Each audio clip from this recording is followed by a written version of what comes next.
Everyone worries about the future now and then, even members of the O5 Council, the most powerful figures in the SCP Foundation. Civilians resort to keeping themselves in blissful ignorance or relying on the calming platitudes of horoscopes and fortune cookies. But the O5 Council has access to considerably more accurate methods of understanding the future. That's why when O5-2 began to feel anxious about the future of the human race, she took matters into her own hands. She'd already spent time using SCP-003, a device created by the Foundation to travel briefly into the future, in hopes of seeing what fate had in store for humanity. But very few of the futures shown by SCP-003 were good ones for the human race, with many showing various end-of-the-world scenarios playing out. So instead, O5-2 decided to make her way into Existential Isolation Facility Beta, an experimental facility that contains an entirely separate reality, in order to get into contact with SCP-411. SCP-411 is a centuries-old man from the future who ages in reverse. Though his advanced age has rendered him somewhat senile, useful facts about the future can sometimes be noted from his scattered memories of what is yet to come.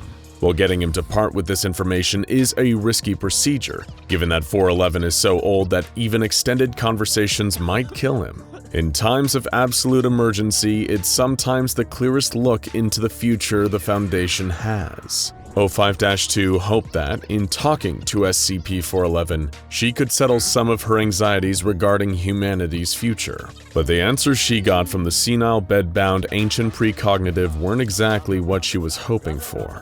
When she asked him whether there was a future for humanity on Earth, he responded, "The planet of hands is what we are to speak of. I am from there, you know, as are you, child. You shall know more of it in time. I am glad to be here now instead. Greetings, prodigal daughter. Unlike me, you'll be home soon." Unsatisfied, O5-2 left shortly after, her anxiety undeterred. Little did she know she had very good reasons to be anxious about humanity's future. And we're not just talking about nuclear war or climate change. We're talking about the threat nobody expects, SCP-001. And this time it isn't the Black Moon, or the Scarlet King, or the terrifying When Day Breaks. Today we're talking about, well, we'll get to that in due time. It'd be a terrible shame to spoil the surprise. And besides, there's a lot of chaos and horror to get through before then. The Foundation has always been vaguely aware of SCP-001 and the terrible threat it poses towards all of humanity, but that doesn't necessarily mean they understand its true nature. Still, does it matter whether or not a deer understands the hunter's rifle? No, only that it must avoid being found between its crosshairs. And the Foundation's method for staying out of 001's crosshairs was known as SCP-2798. This Thaumiel-class anomaly was created by the Foundation to specifically keep 001 away from all of us. Since the start of recorded history, strange anomalous activity has been reported, causing suffering and distress against humans. This eventually led to the creation of the SCP Foundation, which seemingly correlated with a massive spike in severe and dangerous anomalous activity. All of this activity was believed to lead back to SCP-001, an anomalous, hostile, and highly intelligent entity or series of entities that wish to do humanity great harm. Rather than playing whack-a-mole with 001's anomalies, they hope to deal with its threat more directly, leading to the creation of SCP-2798. To go into too much detail would probably derail the video entirely, but for us to give you a brief summary of what exactly SCP-2798 is, it's comprised of 8,000 melted human souls, as well as several SCPs being pumped down into the Earth's mantle. While this came with certain unpleasant side effects, it also acted as a kind of cloaking device. By pumping so much life essence into the Earth, it made us all seem like one single organism, thus keeping the watchful eyes of SCP-001 away from all of us. This initiative was given the codename Project Serapis. Here's the problem though. Project Serapis was never meant to be a permanent fix, and what's more, it's actually been degrading over the last several decades, until it finally, recently, collapsed. Earth's cloaking device had collapsed with it, And now the eyes of SCP-001 were starting to come into focus on our pale blue dot. And just like 05-2 had feared, things were about to get an awful lot worse. On November 2, 2016, 001 detected the population of Earth and began to work its terrifying magic. It began creating what is known as altered phenomenon out of pre-existing anomalies. Think of them almost as Super SCPs, almost universally stronger and more dangerous than their original incarnations. If you thought the SCPs were dangerous before, then these new ones are your worst nightmare. It didn't take long for chaos to break out. A huge number of the Foundation databases across the globe experienced sudden collapses. The horrifying monster that SCP-058, the Heart of Darkness, belonged to, began attacking its containment area. Massive containment breaches occurred in a huge number of sites, and soldiers and containment experts were dispatched in hopes of bringing this rapidly escalating situation back under control. Photos of SCP-439, the Bone Hive earwigs, were somehow leaked on Imgur. Some constellations even began disappearing all over the sky. SCP-1000s launched a violent coup and took over Blalock, Oregon. The Global 001 situations escalated, and anomalies began overwhelming different Foundation strongholds. Some sites were considered lost, though employees were threatened with termination if they abandoned their posts. Some anomalies went entirely missing into the civilian world and started causing chaos. Amal Hamzi, one of the Foundation's interfaith liaisons from Armed Area 19, was quoted saying, "The day will come when this Earth will be substituted with a new Earth, and also the heavens, and everyone will be brought before God, the One, the Supreme. Allah preserve us." You're probably wondering, given that an army of enhanced SCPs were released to cause violence and chaos across the globe by SCP-001, do we have any specific examples of some of the anomalies made bigger, badder, and a hell of a lot more dangerous by this mysterious foe? Don't worry. The rest of this video is going to be specific examples of exactly that. Take, for example, SCP-087, the Endless Stairwell. This went from a localized entity at an undisclosed university administrative building to an even more dangerous stairwell in the Pentagon, which had the ability to open and close its doorway at will, presumably hoping to capture some power players from the United States Department of Defense. The terrifying SCP-106, also known as the Old Man, also got a significant power boost. He became so intelligent that he was capable of conversing with Foundation staff, presumably just to say nasty things to them as they tortured them to death. He was also able to better control his dimensional portal abilities,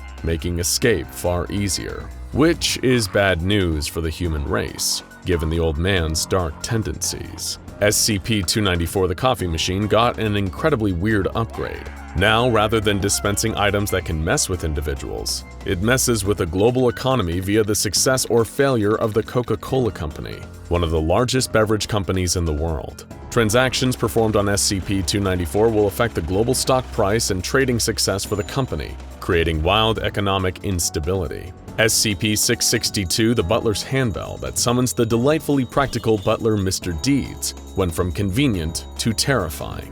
Anytime it was rung, the ringer was brought to a random, unknown location where they would be asked to perform a seemingly impossible task, and then be anomalously compelled to complete said task. This could lead to debilitating and distressing injuries. Now you know how poor Mr. Deeds feels. SCP-701, the Hanged King's Tragedy, was originally a lethal curse play that causes madness and death for anyone unlucky enough to witness it. After SCP-001, the Hanged King's Tragedy was transformed into a mass-marketed HBO series starring Javier Bardem in the title role.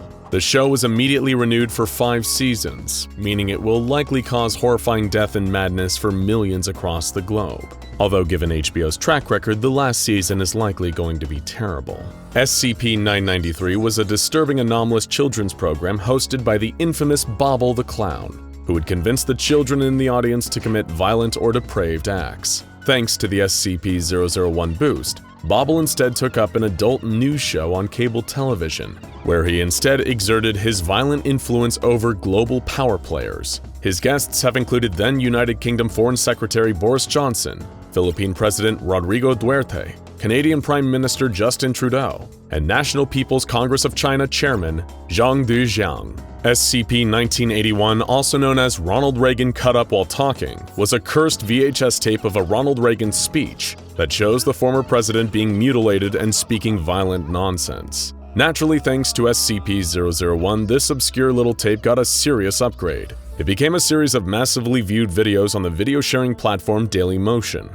It shows a completely skinned version of Ronald Reagan addressing the 2013 meeting of the World Economic Forum in Davos, Switzerland. Rather than the typical blood and brimstone, though, the content of each speech consists of technical specifications for as-yet unknown anomalous technological devices. SCP-2006, also known as Too Spooky, was a shapeshifter with the stated intention of causing fear and horror in its subjects, but it thankfully wasn't very good at this, as the Foundation tricked it into occupying the forms of stupid B-movie monsters. However, after the SCP-001 upgrade, it shifted its goals to causing happiness and contentment. In order to do this, it took the form of SCP-999, but without any of its anomalous effects. Instead, it absorbed 15 agents, saying, "This is the closest anyone will be to achieving happiness," as they suffocated within its inescapable gelatinous mass. SCP-2337, also known as Dr. Spanko, was a sentient and sapient male corncake who speaks bizarre, nonsensical sentences at an incredibly loud volume,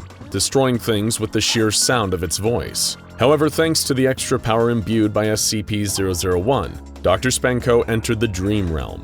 He appeared to people in their dreams all over the world, causing considerable distress to his victims by speaking to them in his trademark deafening voice. This has caused general anxiety and sleep deprivation to rise across the human population.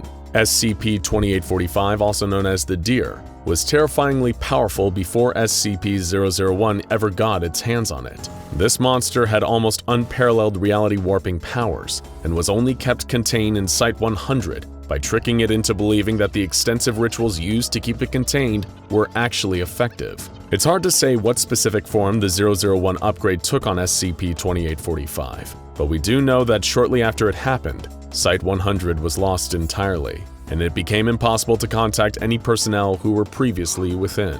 And this is just a handful of the countless anomalies that were turned into dangerous and terrifying Super SCPs by SCP-001, leading what seemed like a coordinated attack not just against the Foundation, but humanity itself. All Foundation resources were directed towards getting this new SCP-001 situation back under control, and that started to stretch the already dwindling resources of the besieged Foundation even thinner. Why was this happening? Who or what was the mysterious SCP-001, and what did it hope to achieve by making Earth's anomalies stronger? To answer these questions and have any hope of stopping this process before it tore the world asunder, the SCP Foundation would need to go to deeper and darker places than they'd ever gone before, and reckon with the secrets of their past, present, and future. We'd love to tell you that this is where the horrors end, but stay tuned, because sadly, this little nightmare is only the beginning. Now go check out SCP-001, Which is the Real 001, and SCP-001 Ouroboros Cycle, the full story compilation for more of the endless horrors and mysteries of SCP-001.